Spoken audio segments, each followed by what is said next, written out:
Hadir abangku, udah lama ndak update, nyimak. Hadir abangku, udah lama ndak update, nyimak.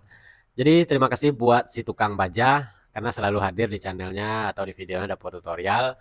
Terima kasih selalu memberikan support kepada channel Dapur Tutorial.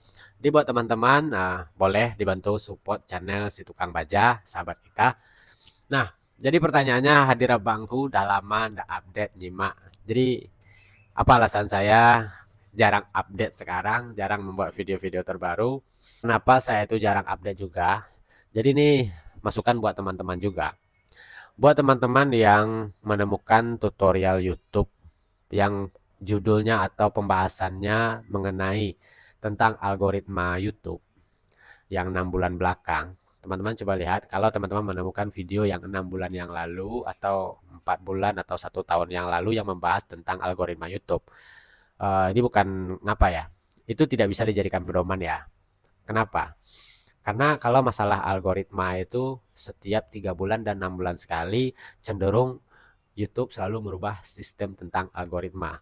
Karena algoritma itu tergantung melihat seberapa perubahan karakter dari penonton di YouTube itu sendiri.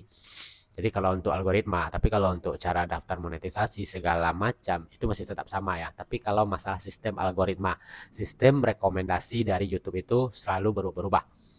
Jadi kalau teman-teman ingin mencari sistem rekomendasi atau algoritma YouTube itu, carilah video-video yang terbaru, yang 1 bulan baru 2 bulan. Itu mungkin agak lebih masuk kepada sistem algoritma yang saat sekarang ini. Karena contohnya, kalau dulu sistem rekomendasi dan algoritma itu di 1 tahun yang lalu itu, yaitu kita menggunakan SEO, optimasi, kata kunci, judul yang sesuai kata kunci, memakai hashtag yang sesuai kata kunci. Nah, kalau di saat sekarang ini, saya perhatikan, ini kesimpulan saya ya, dan ini sudah saya praktekkan, banyak channel-channel yang judulnya hanya atau jauh dari konsep. Memang sih ada pembahasan di dalam videonya tentang judul tersebut. Tapi judulnya itu tidak sesuai dengan kata kunci atau tidak menggunakan kata kunci lah. Tapi tetap dapat rekomendasi yang besar dan algoritmanya bagus. Nah, lain kalau dulu misalkan kalau cara edit video, cara tutorial cepat monetisasi, mendapatkan subscriber, itu kan bagian dari kata kunci. Dan dulu itu rata-rata orang menggunakan judul seperti itu. Tapi kalau sekarang tidak begitu lagi. Judul yang seolah-olah enak didengar dan membuat penasaran saja. Nah, itu adalah bagian dari perubahan algoritma itu tadi. Jadi algoritma tidak membaca sebuah judul itu lagi, tapi lebih kepada fokus kepada si pemilik channelnya. Ketika pemilik channel itu bisa membuat thumbnail yang menarik, sehingga orang mengklik videonya gara-gara thumbnailnya yang membuat penasaran itu tadi, maka untuk satu klik saja itu sudah bisa mencatat untuk perkembangan rekomendasi dari video tersebut. Jadi klik dari penonton itu berpengaruh ya. Ketika satu kali penonton mengklik thumbnail kalian, maka itu sistem akan mencatat untuk rekomendasi channel kalian. Jadi itu syarat rekomendasi. Anggap saja itu bagian syarat dari rekomendasi. Diklik penonton, maka syarat rekomendasi bisa terpenuhi. Setelah diklik oleh penonton, lalu penonton menonton video teman-teman. Nah, di situ YouTube akan mencoba membaca lagi berapa lama sih penonton menonton video teman-teman. Kalau penonton tidak mencapai 30% dari durasi video teman-teman, itu belum akan dicatat oleh sistem YouTube. Tapi kalau lebih dari 30%, misalkan kalau video teman-teman ada 5 menit, itu ditonton 2 menit, itu sudah masuk dalam kategori syarat rekomendasi ya. Tapi kalau video 5 menit cuma ditonton 10 detik, itu belum termasuk dalam syarat rekomendasi, dan itulah penyebabnya video teman-teman itu stuck di situ, bertahan di situ-situ aja. Karena tidak cukupnya syarat dari sistem rekomendasi itu penonton menonton video teman-teman. Nah, makanya saya sarankan buatlah video yang memiliki hook atau daya tarik di awal video. Jadi hook itulah isi dari video kita. Jadi buatkan di awal video supaya orang itu bisa bertahan. Jangan membuat video yang membuat membosankan di awal video. Sehingga orang di awal menonton saja sudah kabur dari video teman-teman. Nah, setelah lama orang menonton, setelah itu untuk melihat kepuasan dari penonton tersebut, sistem YouTube akan melihat lagi dari tanda like yang diberikan oleh penonton kepada video teman-teman. Apakah penonton memberikan like? Jika penonton memberikan like dan plus dengan berkomentar di video teman-teman, maka lengkaplah syarat untuk rekomendasi dari video teman-teman, dan kemungkinan besar video teman-teman itu akan trending dan banyak mendapatkan penayangan, karena klik dari thumbnail dapat, penayangan yang di atas 30% dapat, dan like juga dapat dari penonton, dan penonton juga berkomentar. Maka lengkaplah syarat untuk rekomendasi dari video teman-teman. Jadi cukup itu saja yang teman-teman pikirkan, bagaimana membuat video itu thumbnailnya bagus, isi videonya menarik, bagaimana orang supaya berkomentar di video teman-teman, entah itu pujian, entah itu akan bertanya, entah itu lokasinya di mana, mungkin segala macam, dan memberikan like. Jadi tidak perlu memikirkan kamera saya buram, HP-nya HP jadul, yang penting isi dari pembahasan dalam sebuah video teman-teman itu jelas, penyampaiannya jelas, ada makna atau informasi di dalam video teman-teman. Intinya membuat penonton terpuaskan di dalam video teman-teman. Oke, jadi apa alasannya saya jarang update?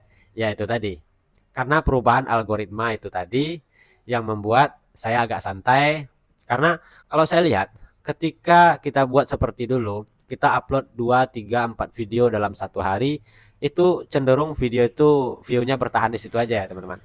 Sudah sering saya lihat dan perhatikan, saya pelajari, ketika saya ikutin cara-cara yang seperti cara lama, cara dulu yang saya lakukan, yaitu mengupload 2, 3, atau 4 video dalam satu hari, itu cenderung video saya itu stuck di situ-situ aja, bertahan di situ-situ aja, dan view-nya juga sedikit. Tapi itu saya tidak menutup kemungkinan di video teman-teman juga ya. Teman-teman coba tulis di kolom komentar apakah pengalaman kita sama, apakah saat sekarang ini teman-teman upload 2, 3, atau 4 video dalam satu hari, penontonnya atau view-nya juga rendah. Jadi itu tergantung analitik dari video kita masing-masing dan channel kita masing-masing ya. Tapi di channel saya itulah yang saya perhatikan.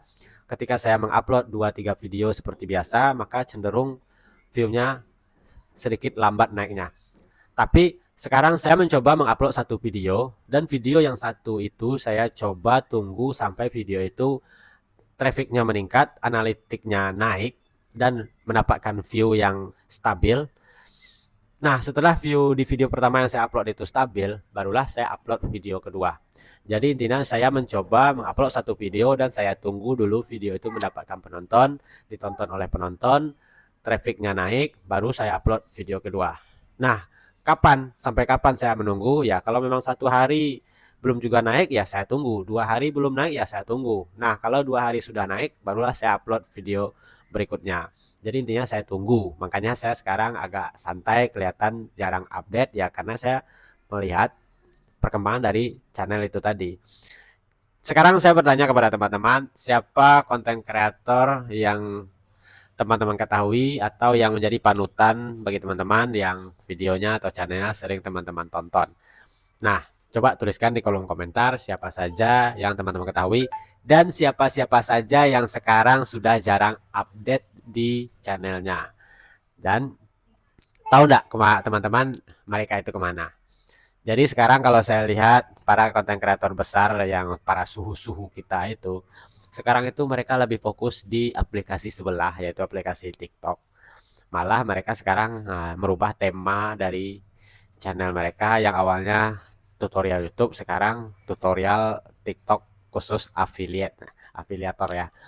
Nah, jadi itulah yang itu juga yang saya dalami sekarang. Karena terinspirasi juga dengan para channel-channel besar, panutan-panutan kita yang sekarang beralih ke media sosial jadi affiliate TikTok, afiliator.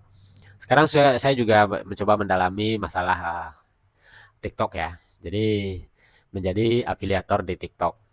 Memang cukup lumayan ya. Kalau dibanding-bandingkan dengan YouTube, memang kalau untuk mendapatkan uang di TikTok itu cukup lumayan cepat. Dibilang mudah sih tidak mudah juga, tapi lebih agak mudah daripada di YouTube.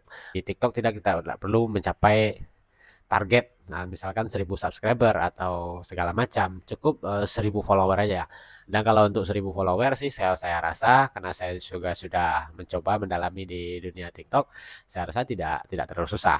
Kadang mungkin satu hari bisa mendapatkan 1000 follower ya, hanya untuk mengeluarkan keranjang kuningnya saja. Nah, sekarang apakah saya juga akan nanti membahas tentang masalah TikTok affiliate di channel Dapur Tutorial ini? Kalau teman-teman setuju, saya akan juga berbagi ilmu teman-teman. Ya, saya juga belum lama sih di TikTok, tapi setidaknya jadi apa-apa saja pengalaman yang saya dapat, apa-apa saja pelajaran hingga channel atau akun saya itu kena banned, kena pelanggaran. Jadi berdasarkan pengalaman itu tadi, saya juga bisa sharing kepada teman-teman. Tapi itu tergantung teman-teman. Coba tuliskan di kolom komentar. Apakah teman-teman setuju? Kita juga akan membahas saling-saling belajar mengenai TikTok affiliate di channel ini. Silahkan tulis di kolom komentar ya. Jadi mungkin itu saja yang bisa saya sampaikan. Sampai jumpa di video berikutnya.